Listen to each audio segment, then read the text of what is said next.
Howdy, I'm Yixing Zhao, go by Penny. I'm the Master of Accounting student from Texas A&M University. Well, in this video, I will show you my analysis of Facebook stock price. Well, based on my evaluation, I found that the Facebook's estimated stock price should be around 158, which is higher than its current stock price, 114. So, from my perspective, I strongly recommend you to invest in this particular company. And in the following part, I will show the details about how I got this conclusion. Well, the first thing is learn more about Facebook. What is Facebook?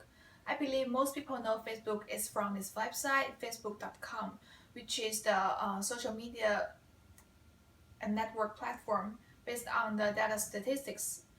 Well, most people use this as a way to connect with friends, families, share your ideas, photos with others. Well, it changed our communication style. But currently Facebook does not only have one business. It expanded its company by acquiring other technology companies which used to be its competitors. Well, until now, it has more than 50 companies on hand in total. And among those companies, the most famous two are Instagram and WhatsApp. Everybody knows that Facebook is founded by Mark Zuckerberg in 2004, but after this company came out, it attracted lots of big companies' investment. Well, in 2007, Microsoft invested about 240 million at this company, and after 2 years of that, Big Sky technology company invested another 200 million in it as well. For those big investors, they think that Facebook will have high growth rate and will give them a high return in the longer term. And Facebook does not let those investors down. So in 2012, it went public in Nasdaq with the ticker symbol of FB. After 4 years, in nowadays 2016, the current stock price is 114, triple its IPO price of 42. For investors, I think that the solid number from financial reporting will be the most useful evidence, to let them to believe this company have high potential to growth in the future. So here I chose 3 main financial data: market capitalization, stock price, and the revenue, and even its annual growth rate. For the market capitalization, when it was IPO, the market cap is around 104 billion. But after several years, for now, it tripled to 336 billion. For the stock price, just as I mentioned before, it tripled its IPO price and the current price is 114. But for some professionals who made estimation, they thought target price should be around 140 to 150. So from professionals' point of view, that Facebook is undervalued as well. For the revenue part, I put the figures here to show you that how it grows in the last several years. From 2012 to 2015, it grows a lot. The 2012, it has 5,000 million revenues, but after 4 years in 2015, it has 17 million. So in this several years, the annual average growth rate is around 50%. So all these numbers are a very good sign for investors to believe in this company's future. It is the technology change our world. That's how Facebook did to change our living and the communication style. But in this changing environment, Facebook is still facing with external pressures and stress. So here I use the Porter's 5 forces model to assess those stress. So from these 5 parts, you can see that the rivalry among existing firms and the buyer powers are assessed as high stress, but other threats of new entrants, threats of substitutions, and the supplier powers are regarded as low. I think everybody knows that in nowadays social networking platform, there are so many companies. And the Twitter, LinkedIn, and Google Plus are the major player and the competitors to Facebook. Well, I have to say that it's a strong competition in the industry. And for the new entrance part, the cost of developing a new app is not very high. The only thing you need are good programmers and servers. So all these things make the threshold of entering this market to be low. But only thing that can you make you last a longer time in this industry is the brand recognition, and that's how Facebook succeed. So for currently, the new entrance does not can really affect the Facebook's future. For the substitution part, now there's no really a big problem about this one, but the potential risk is from the Apple. In the past, when Apple had the iMessage, a lot of people give up the message on the Facebook and turn on use the iMessage for a convenience. So if in the future Apple has the new services such as the photo stream, share photos directly with your contacts and family members, it will become the biggest problem and the negative impact on Facebook business. For buyer and the supplier, I believe everyone in front of screen will have several social media accounts, and that's because of the free cost of registration. So, this situation give buyers and the clients more power to choose which account they use more often and which does not. So currently, Facebook is investing more in the research and development department and advertising to retain those active users, which used to be the resource to the future revenues.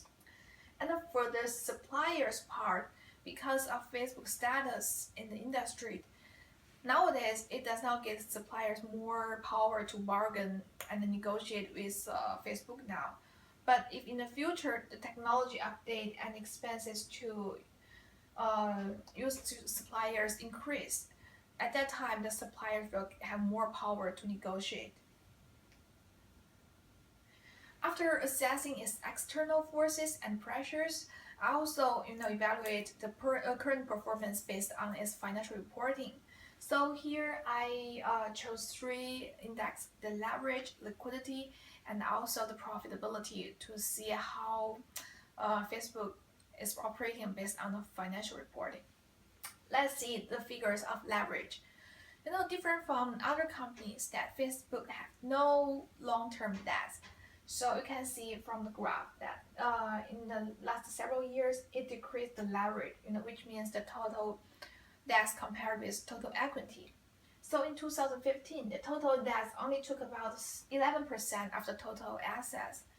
So based on these numbers, I can say that the risk of repaying debts and interest are pretty low, and Facebook does not really have any big problem about this part. Even though Facebook is acquiring other companies as on the way now, that it only impacted its current assets. So and it is also regarded as immature in financial reporting. So I assume that if in the future Facebook could have a chance to invest in a big project or the company, it could better to change its leverage and balance its capital structure. Okay, this graph shows the liquidity situation of Facebook. Basically, liquidity means that the current assets compared with current debt. So without inventory, these two lines, current ratio and the quick ratios, are pretty close. And then since 2012, they are kept around 10, which means that the current assets is about 10 times of the current assets. This demonstrate that Facebook has a strong liquidity and even solvency because it has no long-term debt now. This table shows the profitability of Facebook. So you can see that because the total assets is consists of majority of the total equity, so I select these three ratios based on assets to do the analysis. So since 2012, these three ratios was kept around stable level and a stable growth rate.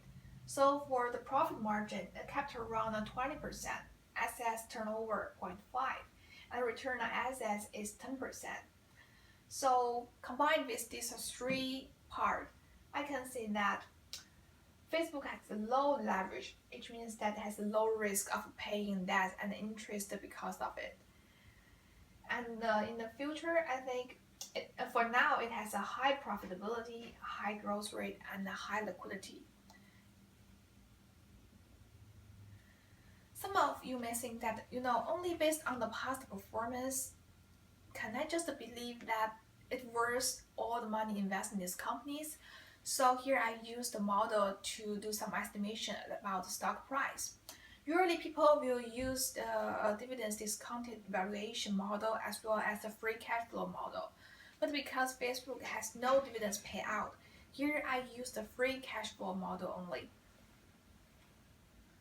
You know that the key factors in these models are the long-term growth rate in the industries as well as the weighted average cost of equity.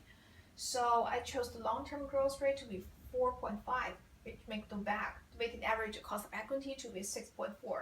And then finally, I got the estimation value of 158, which is much higher than the current stock price 114.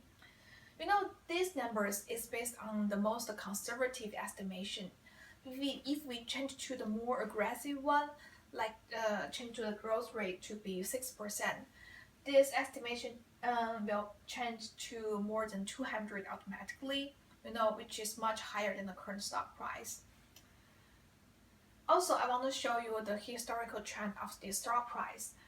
So, you can see in the short term, the Facebook stock price changed, fluctuated in a small range, like in 2014, 2015, in the middle part.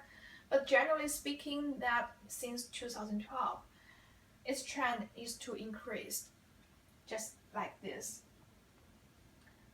Combined with the past experiences, past performance, current performance on operation and the financial reporting, as well as forecast, I think Facebook is undervalued. More than half of its revenue is from international market, but there is one big part it does not get into it, is China. But I believe sometimes in the future, Facebook will have the chance to get into it. There are several signals here. The first one is that CEO Mark Zuckerberg's close relationship with China, and he has great interest in learn Chinese and to know Chinese culture. So it will be possible, for him to establish some business relationship with Chinese government or companies. So yeah, I think it is possible for Facebook to get the big pie of China. And the second signal is from Google. Since Google now is negotiating with Chinese government to get into this market again. So for other American companies, it is also very possible to follow Google's routine now. Based on this information, I can say that Facebook will have a bright future if he get this big pie. And since it's undervalued now based on my forecast as well as other professionals' estimations, so I strongly recommend to buy this company. Thank you for listening to my presentation and watching this video. And thank you. See ya.